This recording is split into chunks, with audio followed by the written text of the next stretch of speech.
Welcome to part 32, everybody. And right now we are still collecting items. A little tedious process, I know, but it'll make the experience later on a little more worth it. And right now we're going into the second area of the beach. And this area is the location of Zora Hall, where we need to go in order to get to the temple. But we're going to make a slight detour over in this direction. Anyway, see these pots right there? Don't break them because they will pretty much charge us rupees for damages, and that sucks. Yeah. And those levers are annoying. I mean, they were outside the Spirit Temple when that Oasis area, but when we're trying to get stuff like fairies and whatnot, but ugh. Anyway, here, what you want to do here is use your hook shot and nab those palm trees, because we're going to do a little climbing. As soon as you get the red dot on the palm tree. There we go. I like to point out that the design of the hook shot, if I haven't mentioned this already, is quite different than the one in the Ocarina of Time. In Ocarina of Time, it was this straight arrow point out that with a blue handle. And its upgrade from the Water Temple, the long shot, has a purple handle. Now the hook shot, sorry about that. Now the hook shot itself is pretty much long, but it's not long enough. The long shot, however, pretty much doubles the length. The hook shot in this game, though, is kind of like halfway between the hook shot and long shot in the Ocarina of Time.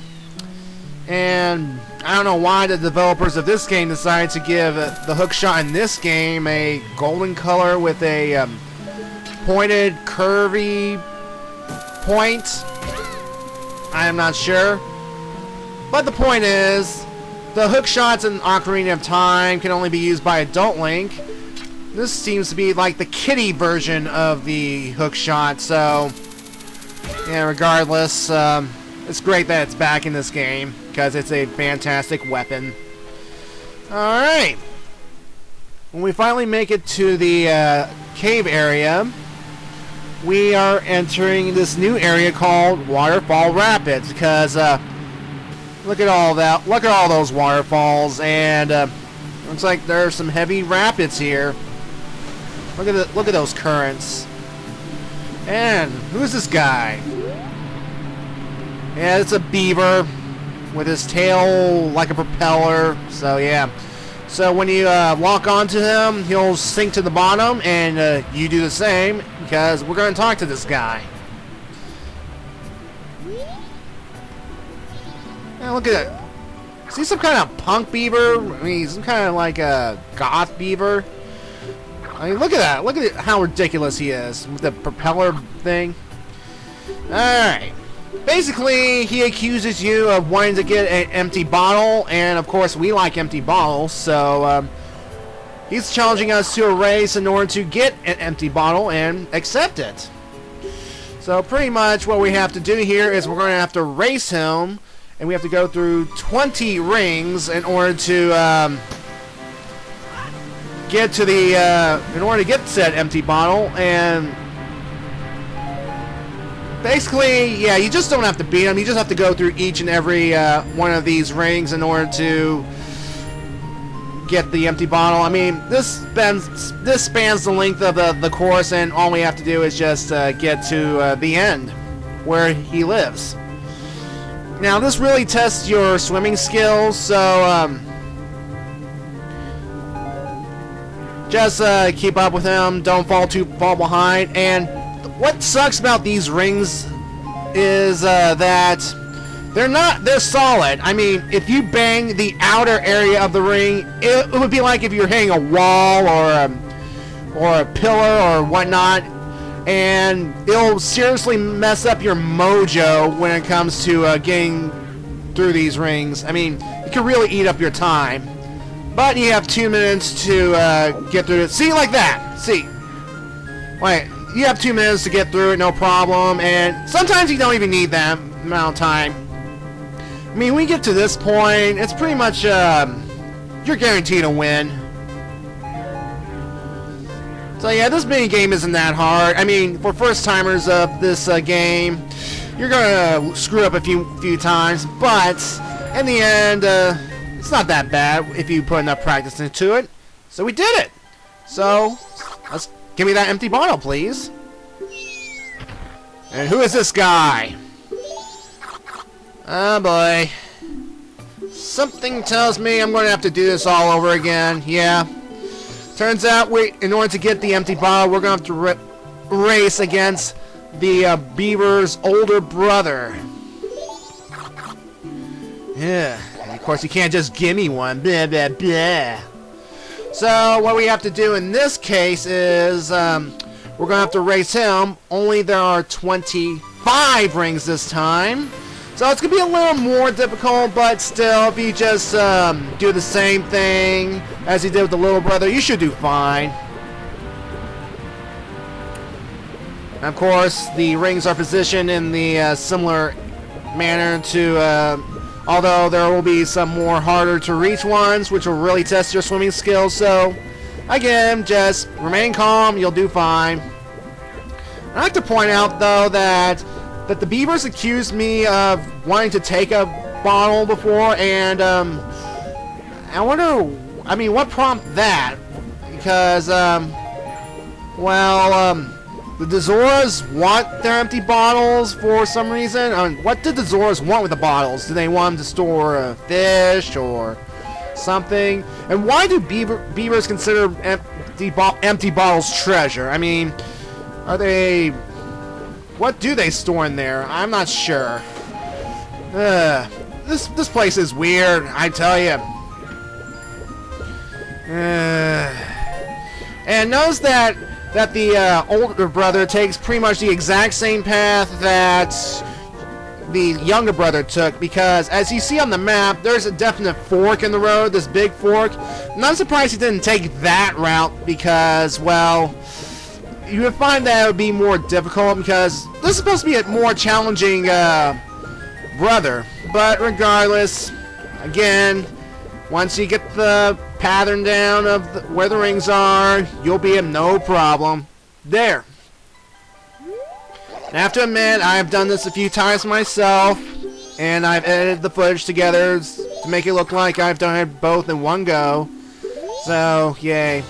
And we get our empty bottle. Yay! And that makes it empty bottle number 5. Well, yeah, it's technically 5, but again, I got an empty bottle off screen, so I'll show it to you. But yeah. But of course, we're not entirely done with this area. We can actually get one more prize for challenging the Beaver Brothers once again. And you'll find the brothers right here. Let's see. Float to the surface. La la la la la. Yeah, you'll find the brothers right there. And then you gotta talk to them and challenge them to a race again because, well, we're gonna get one more prize out of them. Now, of course, it's the same thing as before. You'll race the little brother first, which again has 20 rings, and then the big brother again, which has 25 rings. But the difference this time is that they've cut their time by 10 seconds, so it'll be 1 minute and 50 seconds. But if you beat both of them again, and the course is exactly the same, by the way, so it should be easy. Anyway, by beating both of the Beaver Brothers again, you get another piece of hearts. Alright. That is awesome. And now we're done with them. We go into either the item shop of Clocktown or the observatory. Talk to the Scarecrow right here and pull out the Ocarina of Time. What you want to do here is you want to create a song for the Scarecrow. just like in Ocarina of Time, and it's called the Scarecrow song. Now, like in Ocarina of Time, the Scarecrow song's purpose is to pretty much have the Scarecrow pop out in certain locations where you can hook shot and go over to unreachable places. So, here for example in Snowhead, when you get to the second jump platform, there are these invisible ice blocks to jump across. Now, if you can, try and kill the ice keys because they can knock you off the platform into the bottomless pit below, and that's not good. And of course, it can be out of range, but if you're daring and just want to go for it, like I am going to be in just a second, yeah. So what you want to do here is hop across these ice blocks, and when it appears like you can't go any further, at this point you want to whip out the ocarina and play the Scarecrow song. Of course, you have to remember what notes you've played for the Scarecrow in order to make him appear. So, there we go. And of course,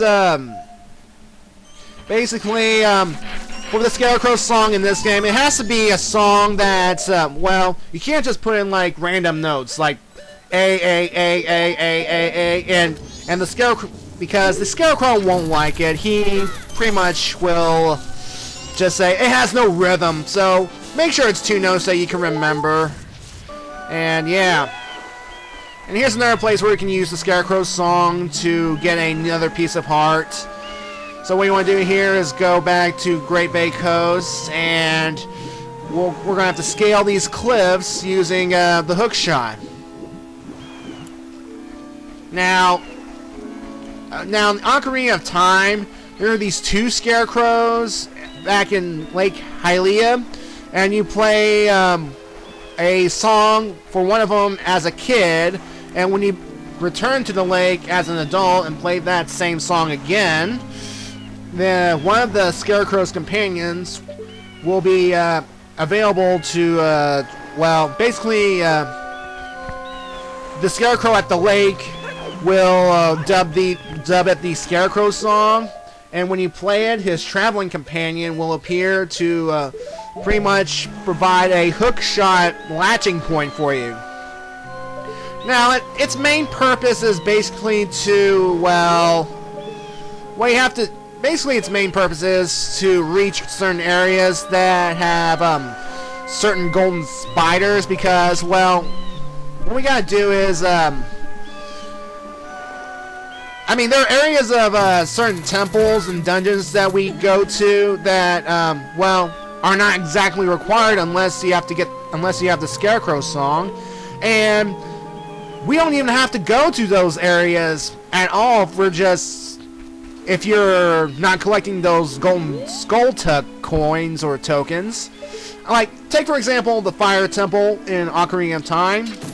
Like, there's this one ledge that you can completely ignore, and it won't hurt your progress in the temple. I mean, if you play the Scarecrow song, like, at a certain point, it'll take you to a ledge, which will take you to an area of the temple that you can miss, and it won't hurt your progress, unless you're collecting those golden Skulta tokens. And basically, I did it because I like to get things completed, and, well, what can I say? I like to pretty much try and get 100% of the game done, try and get all the nooks and crannies, most of the time. Yeah, as you see here, I'm about to play the Scarecrow song again as soon as that was weird. The bean took off without me. Come back here, bean. Yeah, when you use the magic bean leaf to get to this next platform, we're going to play the Scarecrow song again, and it'll take us to yet another heart piece. Yay. I'm sorry about this item collection, folks. In 2 videos or so, or yeah, 2 videos, we'll go straight to the next area, which is Zora Hall. But I will warn you now that the next video will be me collecting the golden Skulta tokens in the swamp spider house that we saw earlier in the southern swamp area. So if you can bear with me just a bit longer, then we'll get to the next temple and get through this game no problem. So anyway, folks, I will see you in part 33.